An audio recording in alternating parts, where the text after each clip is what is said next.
Hi, I'm Michelle, computer trainer with Cellbotics, and I'm with. I am Nicole. I am the cell phone repair trainer here at Cellbotics. And today we're talking about Google's quantum computer.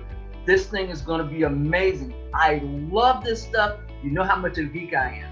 Yeah, Now, I'm like scared because I don't know anything about computers. So I will be adding the newbie ridiculous questions, and Michelle is going to be very high tech for all you people out there that do understand what she just said.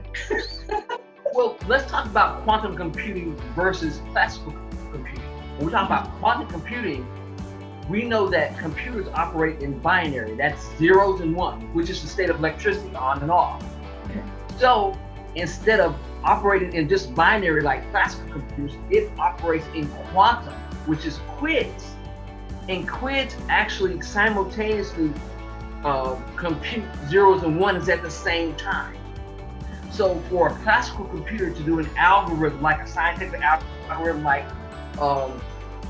detailing what the structure of a protein, your average computer would take 10,000 years to do that. Okay. Google's quantum computer can do it in 5 minutes. Now, the question was, had they reached quantum supremacy? Well, them and IBM are fighting about it. What does that mean? What does that mean, that statement? Well, the thing about it is, when we talk about quantum, when we were talking about quantum, and quantum has been around a long time, that type of computing is used in biotechnology. Because when we talk about those kinds of computing, it takes a lot of time. What do you mean by How that? to make medicines. Okay, there we go. Great example. Okay, so medicine, so they use it to calculate things? Well, the thing about it is the structure of a protein or DNA molecules are very complex strings. Okay. And those strings have algorithms that's how the genomes form together. Well, we have to figure those out in order to target therapies, say for cancer. So that's just one example, though. That's just one It example. can work on other things, though. Of course. Okay. So when you say quantum supremacy, what does that mean? That means that a quantum computer can do a calculation that a normal computer or a classical computer cannot do, or it couldn't do in a reasonable time. Like, say, it wants to figure out the protein envelope of a molecule. Yeah. For science or biological. Well, that DNA strand is very complex. The math behind it is very complex. So if we put that in there, this computer can crunch those numbers in qubits. Meaning, so Google and IBM are kind of fighting to see who can get there first to make the best. Actually, Google just beat IBM because IBM's supercomputer's name is Summit. Okay. Just hold on a second. Can you put some pictures of that in there later so everybody can see? Yes, you can. I will edit some photos in.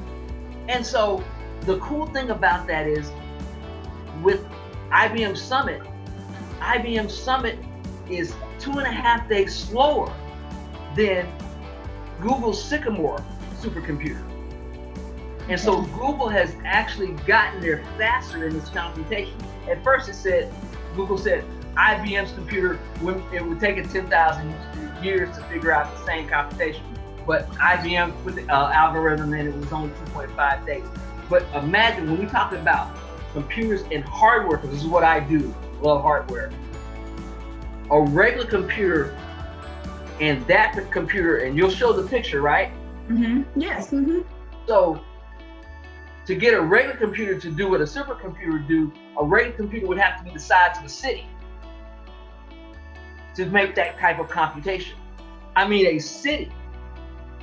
So we're talking about one computer. I was thinking there was many quantum computers. No, this supercomputer is one computer, and the IBM Summit supercomputer is the size of two basketball fields. Yeah. Yeah, I've seen the photos. It was pretty big, but the Google one didn't look very big. There was two people standing next to it. Well, you got to remember, as we get into nanotechnology, what happens? Things shrink. They go down. What do you think about it? We have new chips out, right? We have the 10th generation of IBM chips. We have, oh my God, 32 core processors. So we got supercomputers now that have 20, 34 processing chips in them. So they're processing in quids. Quids process zeros and ones simultaneously instead of one string. They're doing it like this instead of. Oh wow. Exactly. The speed is phenomenal, and we're into nanotechnology. Now they're also bending time, but you got to remember, IBM Summit's computer has been out longer. It's an older machine now. Even though it's a supercomputer, it's been around a minute. You always hear about the commercial IBM Watson. IBM Summit, the supercomputer runs IBM Watson and how all the things that it's doing for city mapping and things like that nature. So when they upgrade it and they'll name it something else, IBM will upgrade it and make a new supercomputer. It'll be smaller. So instead of 2 basketball courts, it'll be a half a basketball court. Who's using, what are they, I mean, like, it's just one computer. Like, what are they using for one computer? They're not gonna put these in people's computers that they can use and take home with eventually? No. You gotta remember, when we talk about quantum computing, we're talking about complex computation. Let me ask you a question, because I'm really finna blow your mind. Oh God. Now, you ever played the lottery? Smoke coming out my ears. You played the lottery before, right? Yeah, heck yeah. If you look on the back of the lottery, it tells you you have a 1 in 76 billion chance of winning, right? Yeah. The supercomputer can compute winning numbers if it wanted to do this. Where can I get this computer? Well, the thing about it, me. but I'm just saying, when you're talking about complex computations, let's talk about the algorithms for cybersecurity. When we talk about encryption, these computers can make larger encryption codes. Because right now, when we work in computers, we're working in 4-bit architecture, with the 8-bit architecture, with the 16-bit architecture, 32-bit architecture. Now we're at 64-bit architecture. Well, these computers are running quids, so we're at 64-bit architecture. There's a 64-bit architecture to the power of 100. That's how fast it is. Wow. Like, you're going back and forth to the bathroom 10 billion times in 1 second. You got it? Problem if you're doing that. You got a real problem, see the doctor. But but the thing about it is, because of the complexities of the human body, when we talk about medicines and targeting, I'm a breast cancer survivor. Yes, so yeah. For me, them being able to make a medicine that can target the specific breast cancer that I have and give me success with over the sarcoidosis that I have, and give me successful therapies that aren't killing my whole body. It's just killing that cancer. So when we talked about this topic, the Google quantum computer, I was thinking these were a new type of computer that Google was coming out with. So for a regular person who does not understand this is not what this is. This is a type of computer. There's only one. It's a supercomputer. It's a supercomputer that is being made and being used for large calculations in medicine and different types of things. Are they currently using it for that, or are they hoping to use it for that? Well, or we do not know. Do we not know? No, we know. The thing about it is, they can use it for that. First, the thing about building computers is building a reason to do that. Okay. When we started doing math and computations, we did everything by hand. It's like when NASA first went to space. You heard of the movie Hidden Figures? There were women that were human calculators that was doing all the computation. And then when computers came on, they actually wired a guy with a neural net to a computer. He blew out every computer that they put. Wow. The computing power wasn't strong enough.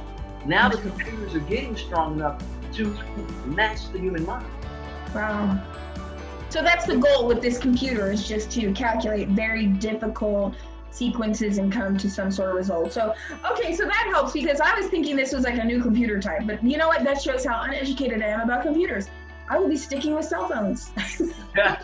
Well, the other thing about it is, this supercomputer can also help us build better chips, better and faster computers, better and faster hard drives. See, there's a lot of implications for what this computer can help us do. Wow. These computers like IBM Watson map cities. They map how to rebuild infrastructure, how to make solar panels and wind direction better for housing. Are they like AI, or is that completely different? AI and that is different, but they kind of work together. Because when we talk about AI, we're talking about artificial intelligence. We're talking about artificial intelligence. We're talking about more robotics and things that they can do. Yeah. It is an artificial intelligence, but the only thing about supercomputers, you can't, like they're standing next to that supercomputer, that's just them and it's not on. No one can stand next to a supercomputer. The thing is freaking hot, and the room that it's in is at 0. Really? Yes, it has to be that cold. That's interesting. Wow. Very interesting. I told you I used to go serve. I used to do service on server farms. We always had to wear a jacket and a scarf. It's crazy. Server farms? Yeah. Where they have, you remember I told you when we talk about server farm, because that's what I told you. You got to take my class. Really, you really need to audit my class. You're gonna love it.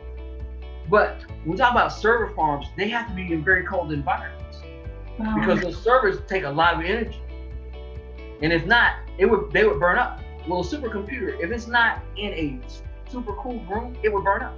Wow, that's awesome. So much energy and so many computations. That's so interesting. Well, this is great. I think this is some great information. We'll patch in some photos. I think this is pretty cool for anybody that's looking for information about that computer. I think this was pretty informative. Is there anything else that you can add about it, or? Well, my thing is, PC Mag has an article about IBM and Google fighting for quantum supremacy, what that means. We can link that below. We'll link that below. Yeah, link it down below. The other thing is, just think, if they came to class and they took our cell phone class, this is the beginning for them to get into that industry, because everything you do from our class as a beginner, it only takes you up. Yeah. So if you're interested in quantum computing, our class is a really good way to start getting into computing to understand it. I've been in computers 20 years.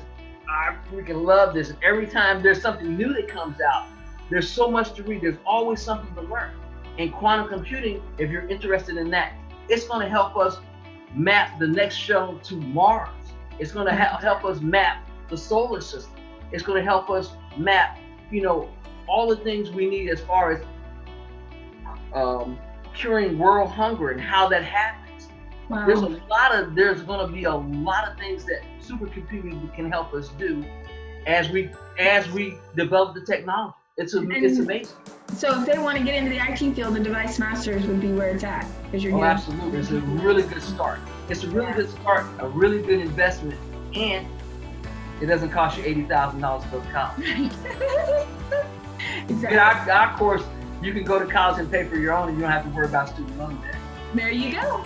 All right, well, guys, thank you so much for watching the video. Please like and subscribe, and if you have any content that you would like us to cover, you have any questions, please comment below with it, and we definitely will cover it. If you've never heard of us before, we are a training center that focuses on giving people independence, teaching them how to enter the IT field, whether it be opening their own business, doing mobile from home, or going to work for a large company in the IT department.